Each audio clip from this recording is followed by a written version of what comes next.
Hello everyone, welcome back to another video lecture of GeoQuester। उम्मीद है आप सब ठीक होंगे।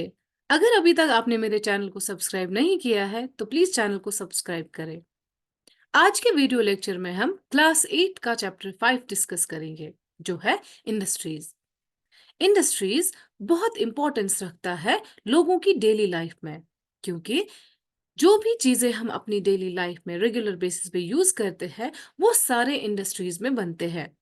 छोटी से छोटी चीजें या बड़ी से बड़ी चीजें इंडस्ट्रीज में ही बनती है। इसीलिए इंडस्ट्रीज का लोगों की लाइफ के साथ एक बहुत गहरा कनेक्शन है। तो आज के वीडियो लेक्चर में हम इंडस्ट्रीज के रिलेटेड सारी चीजों को डिस्कस करेंगे, जैसे कि इंडस्ट्रियल सिस्टम, इंडस्ट्रियल रीजन्स या classification of industries. So let's get started. सबसे पहले हम पेपर की जर्नी को समझते हैं। क्या आपने कभी सोचा है, जो राइटिंग नोटबुक आप यूज करते हो या जो पेपर हम ऑफिसेज में यूज करते हैं, वो आखिर आता कहाँ से है? आप तक पहुंचने से पहले पेपर को किन किन प्रोसेस से गुजरना पड़ता है, चलिए देखते हैं। पेपर बनाने के लिए सबसे पहले ट्रीज को कट किया जाता है। उसके बाद इन्हें मैन्युफैक्चरिंग यूनिट में ट्रांसपोर्ट किया जाता है। वहां पे ट्रीज को छोटे छोटे पीसेस में कट करके उन्हें वुड पल्प में कन्वर्ट किया जाता है। उस वुड पल्प को ओवर सॉफ्टन करने के लिए केमिकल्स और डाइज का इस्तेमाल होता है। केमिकल्स और डाइज यूज करने के बाद वुड पल्प को फाइन मेश पे रखा जाता है, जहां पे इसे स्क्वीज किया जाता है रोलर्स के बीच में, जिससे एक्सेस वाटर निकल जाता है और पेपर ड्राई अप हो जाता है। और लास्ट में पेपर रोल्स को बनाया जाता है। तो जो फाइनल प्रोडक्ट होता है वो होता है हमारा पेपर। ये सारा प्रोसेस जब जिसमें रॉ मटेरियल्स को वैल्यूएबल प्रोडक्ट्स में कन्वर्ट किया जाता है, इसे मैन्युफैक्चरिंग कहा जाता है।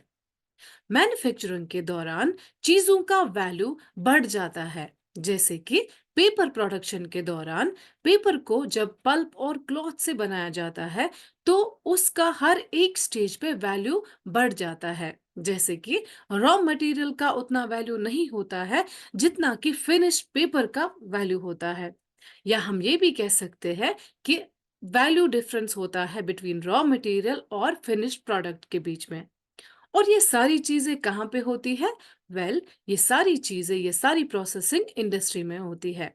तो इंडस्ट्री एक ऐसी जगह होती है जहाँ पे चीजों को बनाया जाता है, जहाँ पे मिनरल एक्सट्रैक्शन होती है या बहुत सारे सर्विसेज को प्रोवाइड किया जाता है। इंपॉर्टेंट इंडस्ट्रीज की बात करें तो उसमें iron and steel industry, coal mining industry और टूरिज्म इंडस्ट्री काफी फेमस है।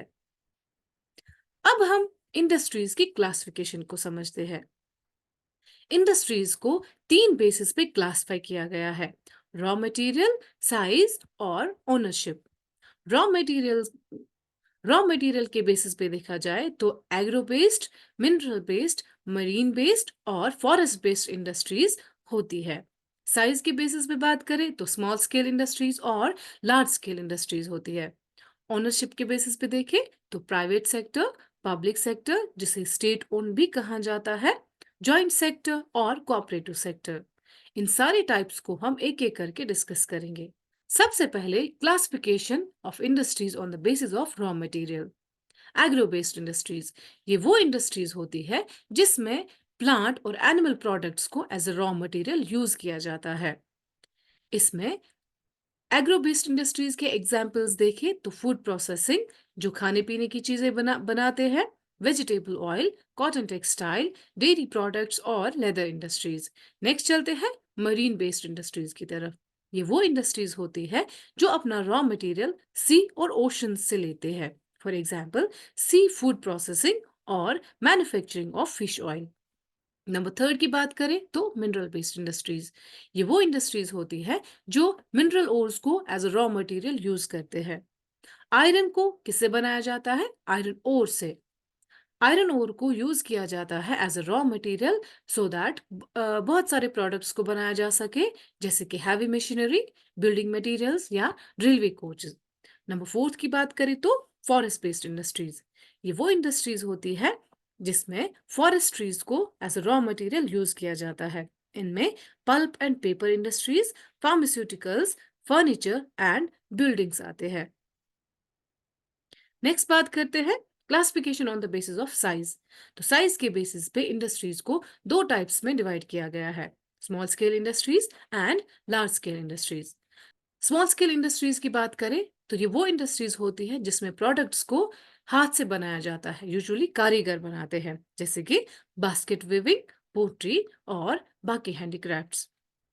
स्मॉल स्केल इंडस्ट्रीज में काफी कम पैसा और टेक्नोलॉजी का इस्तेमाल होता है। For example silk weaving and food processing. इन दो इमेजेस में हैंडीक्राफ्ट्स और फूड प्रोसेसिंग दिखाया गया है। लार्ज स्केल इंडस्ट्रीज की बात करें तो ये वो इंडस्ट्रीज होती है जिसमें ह्यूज कैपिटल मतलब काफी ज्यादा पैसा लगता है और एडवांस टेक्नोलॉजी का यूज होता है। लार्ज स्केल इंडस्ट्रीज में लार्ज अमाउंट्स में प्रोडक्ट्स को प्रोड्यूस किया जाता है। लार्ज स्केल इंडस्ट्रीज के एग्जाम्पल हैं production of automobiles and heavy machinery. Next बात करते हैं हम classification on the basis of ownership. सबसे पहले प्राइवेट सेक्टर। ये वो इंडस्ट्री होती है जिन्हें ऑन या फिर ऑपरेट कौन करते हैं, इंडिविजुअल्स या group of individuals. For example Tata, Hindustan Unilever and ICICI. Next बात करते हैं पब्लिक सेक्टर की। तो ये वो इंडस्ट्री होती है जिसे कौन चलाता है, गवर्नमेंट चलाती है। For example Hindustan aeronautics limited and steel authority of India limited. Number third की बात करें तो जॉइंट सेक्टर। नाम से ही पता चलता है, जॉइंट सेक्टर मतलब जिसे जॉइंटली रन किया जाता है। तो जॉइंट सेक्टर वो इंडस्ट्रीज होती है जिसे कौन चलाता है, state as well as individuals. For example Maruti Udyog limited and oil India limited. Number fourth की बात करें तो cooperative sector. Cooperative sector industry वो इंडस्ट्रीज होते हैं जिसे कौन रन करते हैं, रॉ मटेरियल्स के प्रोड्यूसर्स या वर्कर्स या फिर दोनों। For example Anand milk union limited और सुधा डेयरी। इंडस्ट्रीज को बनाने के लिए हमें काफी सारे फैक्टर्स का भी ध्यान रखना पड़ता है।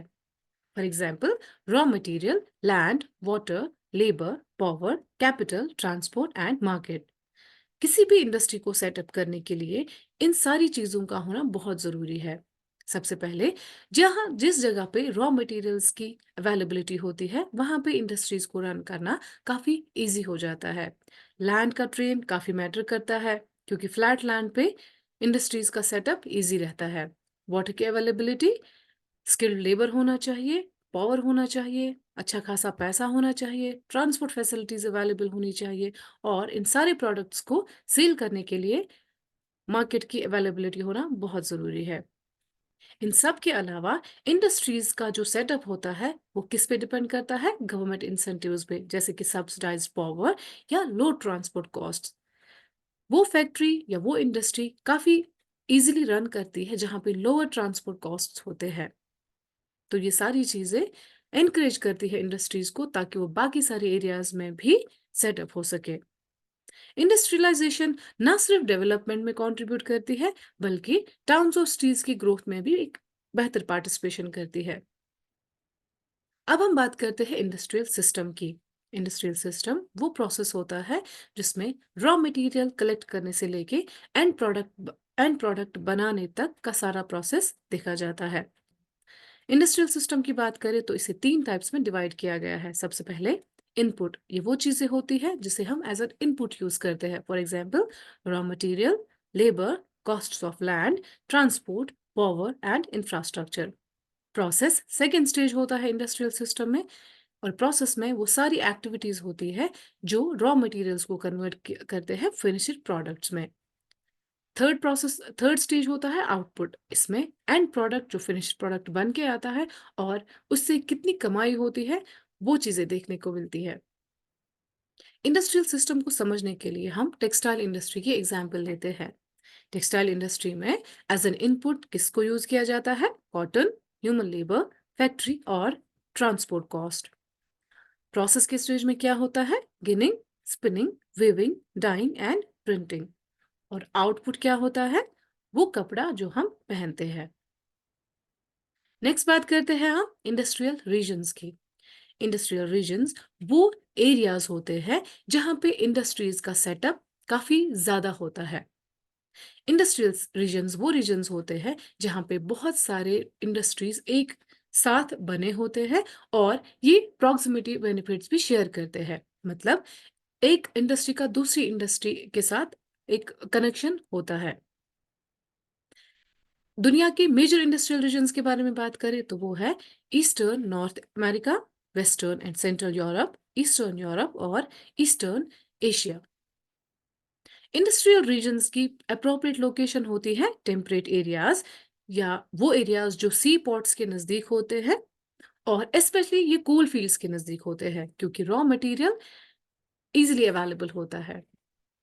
इंडिया की बात करें तो इंडिया के इंडस्ट्रियल रीजन्स में जो फेमस इंडस्ट्रियल रीजन्स है वो है Mumbai Pune cluster, Bangalore Tamil Nadu region, Hooghly region, Ahmedabad Baroda region, Chota Nagpur industrial belt, Visakhapatnam Guntur belt, Gurgaon Delhi Meerut region, Kollam Thiruvananthapuram cluster. ये मैप शो करता है इंडस्ट्रियल रीजन्स को। जो ब्लैक पोर्शंस है ये रिप्रेजेंट करता है इंडस्ट्रियल रीजन, और पिंक पोर्शन रिप्रेजेंट करता है वर्ल्ड इंडस्ट्रियल बेल्ट। ये तो हम अंडरस्टैंड कर चुके हैं कि इंडस्ट्रीज का होना बहुत जरूरी है, लेकिन इंडस्ट्रीज के साथ साथ इंडस्ट्रियल डिजास्टर्स का भी खतरा होता है क्योंकि इसमें कुछ रॉ मटेरियल्स ऐसे यूज किए जाते हैं जो वोलेटाइल होते हैं या जो डिजास्टर्स हो सकते हैं। तो चलिए देखते हैं। इंडस्ट्रियल डिजास्टर्स वो हजार्ड्स या वो इवेंट्स होते हैं जिससे लोगों को या पॉपुलेशन को खतरा होता है। दुनिया में दो इंडस्ट्रियल डिजास्टर्स काफी ज्यादा हजर्ट्स रह चुके हैं। सबसे पहले भोपाल गैस ट्रेजेडी और ग्योक्यो gas blast. Bhopal gas tragedy 3 दिसंबर 1984 को भोपाल में हुआ था, और इस ट्रेजेडी के दौरान मिथाइल आइसोसाइनाइड, जिसे MIC भी कहा जाता है, वो गैस लीक हुआ था from union carbide pesticide factory. इस ट्रेजेडी की वजह से 3598 लोगों की जानें गई थी। डेथ्स के अलावा सर्वाइवर्स को लॉन्ग टर्म एलिमेंट्स या जैसे कि ब्लाइंडनेस, इम्पेयर्ड इम्यून सिस्टम और गैस्ट्रोइंटेस्टाइनल डिसऑर्डर्स भी फेस करने पड़े। ग्योक्यो गैस ब्लास्ट 23 दिसंबर 2005 को चाइना में हुआ था।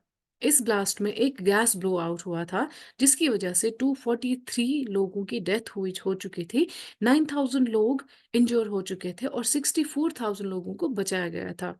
लेकिन इसके अलावा कुछ लोग नहीं बच पाए और उन्हें बहुत ज़्यादा प्रॉब्लम्स हुई, जैसे कि उनमें वो उनकी आंखें, स्किन बहुत बुरी तरीके से जल चुकी थी। अब हम बात करते हैं रिस्क रिडक्शन मेजर्स की। ये कुछ ऐसे स्टेप्स या कुछ ऐसी एक्टिविटीज होती है जिससे हम डिजास्टर्स की जो पोटेंशियल है वो रोक सकते हैं। सबसे पहले हमें रेजिडेंशियल एरियाज को इंडस्ट्रियल जोन से काफी दूर रखना है।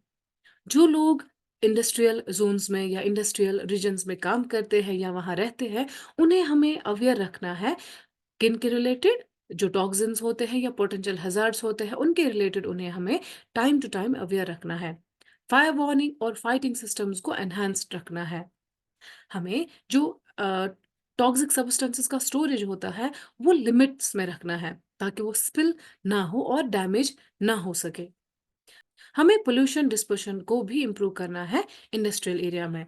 ये दो इमेजेस रिस्क रिडक्शन मेजर्स को रिप्रेजेंट करती है, प्री डिजास्टर और post disaster. Thank you so much for watching. अगर आपको ये वीडियो पसंद आई है तो लाइक जरूर करें। मिलते हैं नेक्स्ट वीडियो में।